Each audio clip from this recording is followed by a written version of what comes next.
Olá, sejam todos bem-vindos a mais um vídeo do canal Ponto de Acumulação. Nesse vídeo nós estamos dando início à sexta aula do nosso curso de Python com xadrez. Nessa sexta aula nós vamos estudar a questão dos loops, ou seja, como percorrer, como iterar os elementos de uma lista ou na verdade de qualquer iterável. A gente precisa lembrar que em Python uma lista é simplesmente uma sequência ordenada de objetos. Então a gente tem uma lista, a gente tem o primeiro objeto, o segundo objeto, o terceiro objeto e assim por diante. Mas aí uma coisa comum que a gente precisa fazer, não somente em Python, mas em outras linguagens também, é percorrer os elementos dessa lista, dessa iterável, dessa coleção, um a um. Que a gente precisa fazer alguma operação com cada elemento separadamente. E para isso, em Python, a gente usa a palavra reservada for. Então quando a gente precisa percorrer os elementos de uma lista ou de qualquer iterável, a gente vai usar a seguinte sintaxe: for elemento em minha lista, ou como disse, pode ser qualquer iterável. E aí entenda iterável como sendo qualquer tipo de objeto em Python para o qual a gente consegue fazer esse tipo de estrutura, for elemento em iterável. E aí vai ter um código aqui que a gente vai, enfim, poder fazer o que a gente precisar fazer com um elemento específico que a gente está considerando. Vejamos aqui um exemplo básico de como isso é feito. Nesse exemplo, a gente tem uma lista, peças de xadrez, que é simplesmente uma lista aqui com todas as peças de xadrez, todos os nomes, né, sem repetição. E aí o que esse código está fazendo é percorrendo cada elemento dessa lista, ou seja, cada string que representa o nome de uma peça, e fazendo um print na tela. É isso que esse exemplo bem simples aqui está fazendo. Então bora lá para o Colab ver como isso é feito na prática. Estamos aqui no Colab, vou copiar e colar o código aqui. Então o que a gente espera é que cada string dentro dessa lista seja printada na tela. Rodando aqui, foi exatamente o que aconteceu.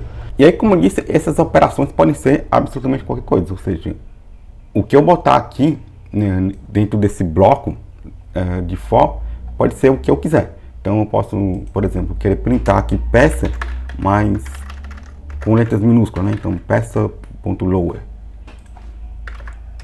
E aí para cada string aqui nessa lista, eu vou printar esse string com as letras todas minúsculas. Exatamente o que aconteceu. Eu posso fazer tudo maiúsculo. Eu posso fazer aqui uma concatenação, por exemplo, peças igual a uma string vazia. E aí eu vou iterando aqui, né? Peças mais igual peça.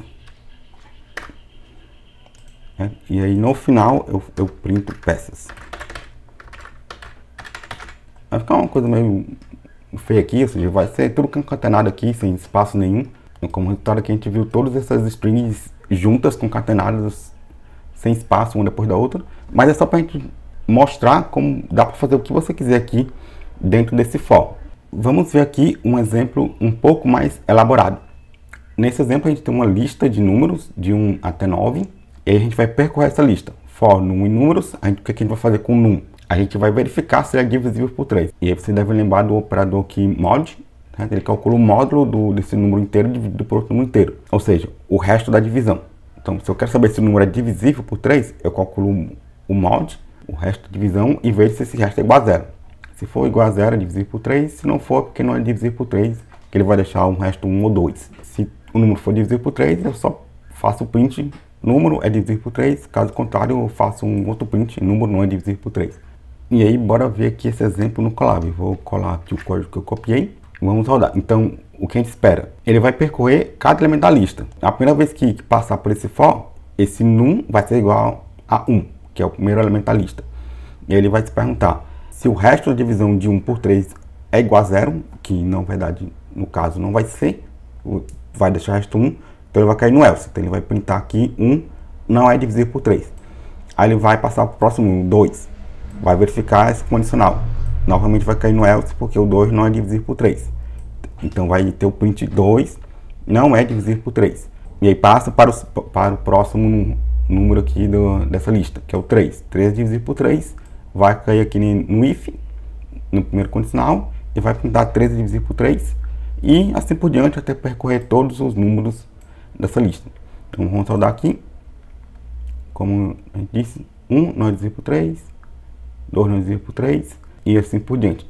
A essência é isso, você vai percorrer cada elemento um por um de uma lista, né? E aí também não interessa qual nome que você bota aqui, né? Você pode botar o nome que você quiser, eu chamei de num, esse elemento, mas eu posso chamar de x, e aí obviamente a gente vai ter que alterar o nome em todos os lugares que a gente chamou o num, e vamos trocar por x.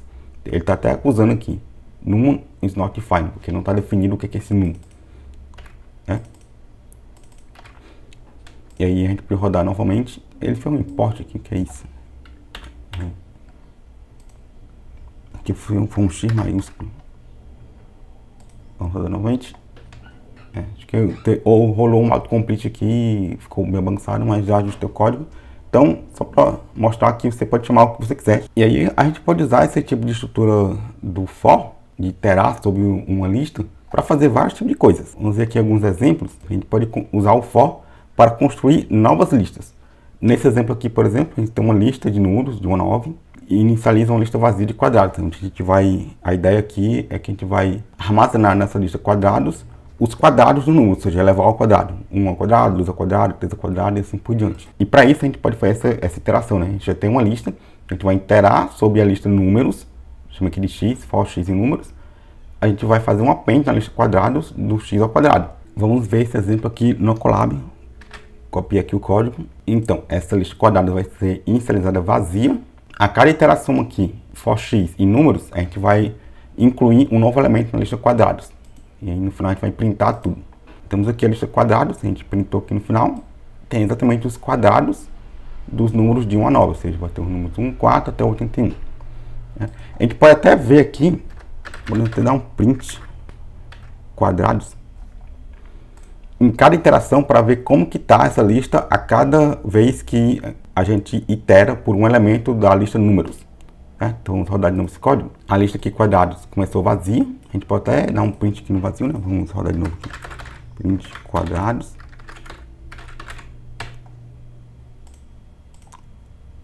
E esse último print não precisa, né? Essa lista vai começar vazia. A gente vai perceber isso com esse primeiro print.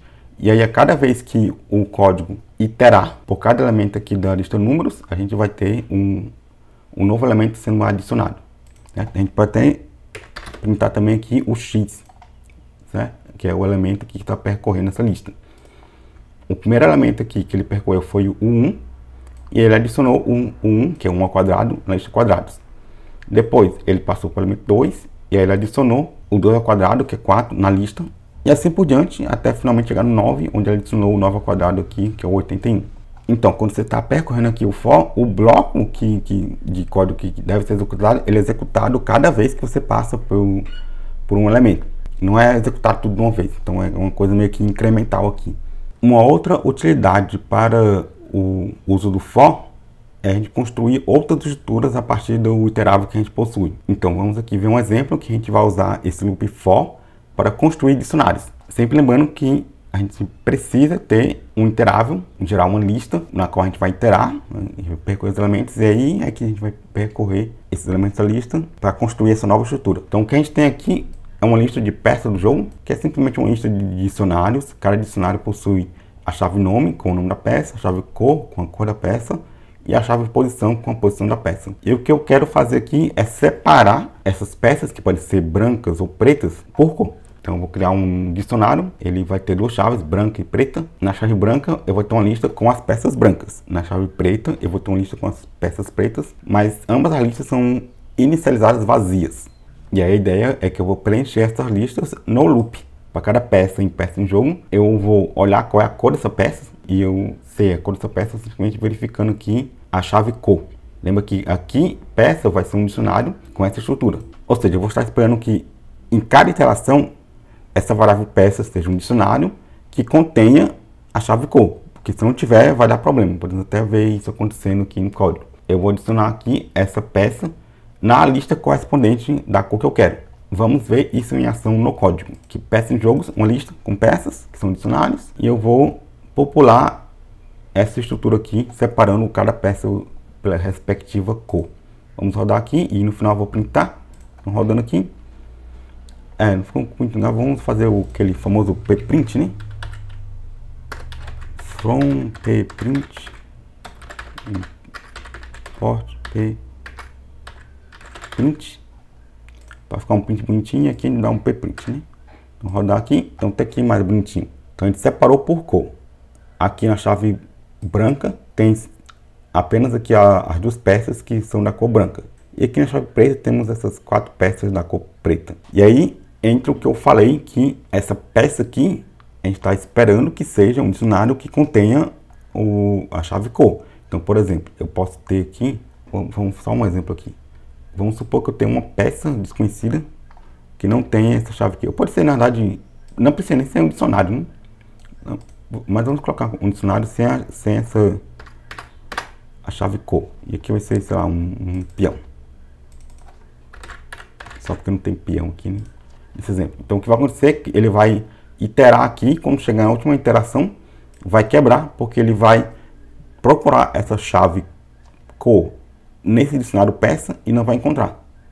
Então, rodando aqui, ele deu um que erro, não tem a chave cor no dicionário. Podemos até fazer um outro cor diferente aqui, pode ser uma coisa que nem seja um dicionário, pode ser uma lista. Certo? Uma lista aqui com, sei lá, contendo rei, rainha. Vai dar erro também. Na verdade vai dar um index erro, né? Porque ele vai interpretar isso como sendo uma lista e aí ele vai tentar acessar o índice cor, mas não existe o índice cor, porque índice só pode ser inteiros ou slice, né? Então vou dar um index erro. Na verdade é um type erro. Index erro é só quando o índice não existe, né? Passou do range do índice. Na verdade um type erro.